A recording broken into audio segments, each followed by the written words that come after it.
Passport চক্রে নথি জালিয়াতি কাণ্ডে এবার এক বিজেপি নেতাকে গ্রেপ্তার করল পুলিশ। ধৃত ইন্দ্রজিৎ দে গত পুরভোটে বারাসাতে 27 নম্বর ওয়ার্ডে বিজেপি প্রার্থী হয়েছিলেন। পুলিশ সূত্রে খবর, পেশায় ব্যান্ড মালিক ইন্দ্রজিৎ বিভিন্ন বারে ব্যান্ড গানের ব্যবস্থাপনা করতেন। সেই সূত্র ধরে জাল নথি কাণ্ডে এবার মিলল পানশালা যোগ। পুলিশ সূত্রে খবর, বিজেপি নেতা ইন্দ্রজিৎ বারাসাতে বসে জাল নথি তৈরি করতেন। ধৃতের 3 দিনের পুলিশ হেফাজতে নির্দেশ দিয়েছে আদালত। নতুন একটা অ্যারেস্ট হচ্ছে নাম ইন্দ্রজিৎ দে। ইন্দ্রজিৎ দের 7 দিন পুলিশ কাস্টাডির জন্য চাওয়া হয়েছিল, সেটাতে জজ সাহেব 3 দিনের পিসি দিয়েছে, 22 তারিখে রিটার্ন আপ। ঘটনা সামনে আসতে আক্রমণ শানাতে দেরি করেনি তৃণমূল। রাজ্য বিজেপি সভাপতি সুকান্ত মজুমদারের সঙ্গে ধৃত বিজেপি নেতা ইন্দ্রজিতের এই ছবি এক্স হ্যান্ডেলে পোস্ট করেছেন কুণাল ঘোষ। সেই সঙ্গে বিজেপির টিকিটে তাঁর পুরভোটে দাঁড়ানোর ছবিও পোস্ট করেছেন তৃণমূলের রাজ্য সাধারণ সম্পাদক। এক্স পোস্টে কুণাল ঘোষ লিখেছিলেন, বাংলাদেশের জাল নথি এবং ভুয়ো পাসপোর্ট কাণ্ডে বিজেপি নেতার যোগ। বারাসাত থেকে বিজেপি নেতা ইন্দ্রজিৎ দেকে গ্রেপ্তার করেছে পুলিশ। বিভিন্ন সময় অবৈধভাবে আসা বাংলাদেশিদের নথি তৈরি করে দিত ইন্দ্রজিৎ। আর এরপরই তৃণমূল নেতার কটাক্ষ, সুকান্ত মজুমদার বলবেন নাকি কিছু?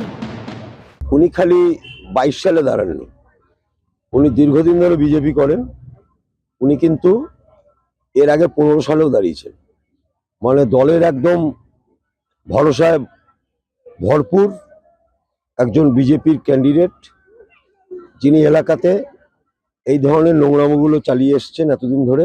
সারা পশ্চিমবঙ্গের কোনায় কোনায় খুঁজলে এরকম অনেক বিজেপির মানুষ পাওয়া যাবে যারা বিজেপি দলটা করেন। আড়ালে আবডালে গিয়ে তারা এই ধরনের নোংরা কাজটাই করেন পয়সার বিনিময়ে, যাতে করে আমাদের সরকার, নির্বাচন কমিশন সবাইকেই ধোঁকা দেওয়া হয়েছে।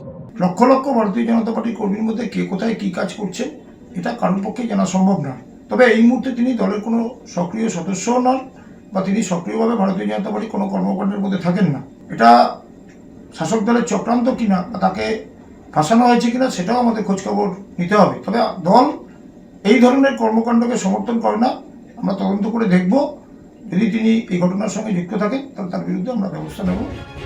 এই জাল নথি বানিয়ে বাংলাদেশের নুরুল ইসলাম বেআইনিভাবে ভারতে ঢুকে হয়ে গেছিলেন নারায়ণ অধিকারী। কিভাবে নকল সার্টিফিকেট দিয়ে তৈরি হতো আসল পরিচয়পত্র, কিভাবে বদলে যেত নাম, তারই উত্তর খুঁজতে এখন ব্যস্ত পুলিশ। সম্প্রতি পুলিশের জালে ধরা পড়েন বারাসাত আদালতে মুহুরি পরিচয় দেওয়া বারাসাত নবপল্লীর বাসিন্দা সমীর দাস। পুলিশ সূত্রে দাবি, বাংলাদেশের নাগরিকদের নিয়েই রীতিমতো টিম বানিয়ে জাল নথির কারবার ফেঁদে বসেছিলেন তিনি। জাল নথি মামলায় বৃহস্পতিবার পুরী এবং বারাসাত থেকে সমীর দাসের আরও 3 সহযোগীকে গ্রেপ্তার করে পুলিশ। শনিবার জ্যোতির্ময় দে এবং বিবেক বেরা নামে 2 জনকে গ্রেপ্তার করা হয়।